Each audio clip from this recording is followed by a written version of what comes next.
ಬೆಳ್ಳಿ ಪರದೆ ಮೇಲೆ ಬರೋಬ್ಬರಿ 25ನೇ ಸಿನಿಮಾ 5D ಮುಖಾಂತರ ಹೆಣ್ಗೋಕೆ ರೆಡಿ ಆಗಿರ್ತಕ್ಕಂತಹ ಆದಿತ್ಯ ಅವರಿದ್ದಾರೆ. ತುಂಬ ದಿನ ಆದಮೇಲೆ ಮಾತುಕತೆ ಸಿಕ್ಕಿದ್ದಾರೆ.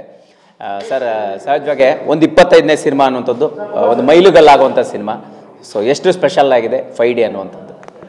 ಆಗಲೇ ವೇದಿಕೆ ಮೇಲೆ ಹೇಳ್ದ ಹಾಗೆ ನಾನು ನನ್ನ ಮೊದಲನೇ ಸಿನಿಮಾದಿಂದ ಈ ಒಂದು 25ನೇ ಸಿನಿಮಾವರೆಗೂ ನನ್ನ ಒಂದು ಪ್ರಯಾಣ ಏನಿದೆ ಅದಕ್ಕೆ ಕಾರಣಕರ್ತರಾದಂಥ ನಮ್ಮ ಕನ್ನಡ ಕಲಾಭಿಮಾನಿಗಳಿಗೆ ನನ್ನ ಹೃದಯಪೂರ್ವಕ ಧನ್ಯವಾದಗಳನ್ನ ಹೇಳ್ತೀನಿ.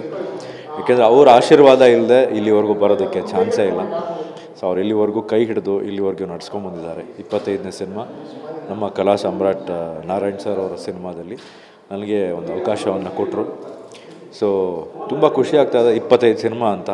ಆ 25ನೇ ಸಿನಿಮಾ ಹೇಗೆ ಆ ಜರ್ನಿ ಇಲ್ಲಿವರೆಗೂ ಬಂತು ಅನ್ನೋದೇ ಒಂದು ಪ್ರಶ್ನೆ ಆಗಿದೆ. ಏಕೆಂದರೆ 20 ವರ್ಷಗಳು ಹೀಗೆ ಹಾರಿಬಿಡ್ತು ಅಂದರೆ but I am very happy. ಇದಕ್ಕೆಲ್ಲ ಕಾರಣಕರ್ತರಾದಂಥ ನಮ್ಮ ಕನ್ನಡಿಗರು, ಈ ಕಂಪ್ಲೀಟ್ ಕ್ರೆಡಿಟ್ ಅವ್ರಿಗೆ ಹೋಗ್ಬೇಕು.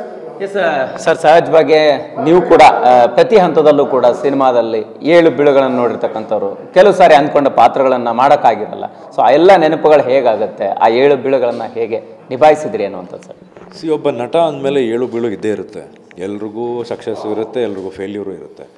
ಬಟ್ ಅದನ್ನು ತಲೆಗಿಟ್ಕೊಂಡು ಕೆಲಸ ಮಾಡೋದಕ್ಕಾಗೋದಿಲ್ಲ. ಹಂಗೆ ಇಟ್ಕೊಂಡ್ಬಿಟ್ರೆ ನಾವು ಸಿನಿಮಾ ಮಾಡೋಕ್ಕೆ ಆಗೋಲ್ಲ. ಸೊ ಸಕ್ಸಸ್ಸು ಫೇಲ್ಯೂರ್ ಬಗ್ಗೆ ಯಾವತ್ತೂ ತಲೆ ಕೆಡಿಸ್ಕೋಬಾರ್ದು. ನನಗೆ ಇಲ್ಲಿವರೆಗೂ 25 ಸಿನಿಮಾದಲ್ಲಿ ಸಕ್ಸಸ್ಸು ನೋಡಿದ್ದೀನಿ, ಫೇಲ್ಯೂರು ನೋಡಿದ್ದೀನಿ. ಬಟ್ ಅದ್ರ ಬಗ್ಗೆ ತಲೆನೇ ಕೆಡಿಸ್ಕೊಳಕ್ಕೆ ಹೋಗಲ್ಲ. ನಮಗೇನು ಸಿನಿಮಾ ಮಾಡಬೇಕು, ನಮಗೆ ಬರೋದು ಅದೊಂದೇ ಕಸಬು ಲೈಫಲ್ಲಿ, ಬೇರೆ ಏನೂ ಬರೋದಿಲ್ಲ. ಹಾಗಾಗಿ ಸಿನಿಮಾನ ಮಾಡ್ಕೊಂಡು ಹೋಗ್ತಾ ಇರಬೇಕು. ಒಳ್ಳೊಳ್ಳೆ ಸಿನಿಮಾಗಳು ಮಾಡ್ತಾಯಿದ್ದೀನಿ. ಇನ್ನು ಮುಂದೆ ನನ್ನ ಬರೋ ಈ ವರ್ಷ 5 ಸಿನಿಮಾ ರಿಲೀಸ್ ಆಗುತ್ತೆ ಈ ವರ್ಷ. ಸೊ ನನ್ನ ಪ್ರತಿಯೊಂದು ಸಿನಿಮಾಗಳು ಇವತ್ತು 5D ಫಸ್ಟ್ ರಿಲೀಸ್ ಆಗುತ್ತೆ. ನೆಕ್ಸ್ಟು ಕಾಂಗರೂ ಬರುತ್ತೆ. ಅದಾದಮೇಲೆ ಓಂ ಪ್ರಕಾಶ್ ಅವ್ರ ಇಲಾಖೆ ಬರುತ್ತೆ. ಆಮೇಲೆ ನಮ್ಮ ತಂದೆ ವೀರಕಂಬಳ ಬರುತ್ತೆ.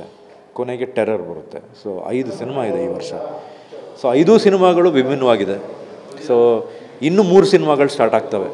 ಸೊ ಹಾಗಾಗಿ ದೇವರ ಕೃಪೆ ಹಾಗೂ ನಮ್ಮ ಕನ್ನಡ ಕಲಾಭಿಮಾನಿಗಳ ಕೃಪೆ, ಅವರ ಆಶೀರ್ವಾದ, ಅವರ ಪ್ರೀತಿ. ಸೊ ಹಾಗೆ ಸಿನಿಮಾಗಳು ಮಾಡ್ತಾಯಿದ್ದೀನಿ. ಸೊ ಜನಕ್ಕೆ ಹೀಗೆ ಇಷ್ಟ ಆಗಿಬಿಟ್ರೆ ಇಷ್ಟರಲ್ಲ 50 ಸಿನಿಮಾ.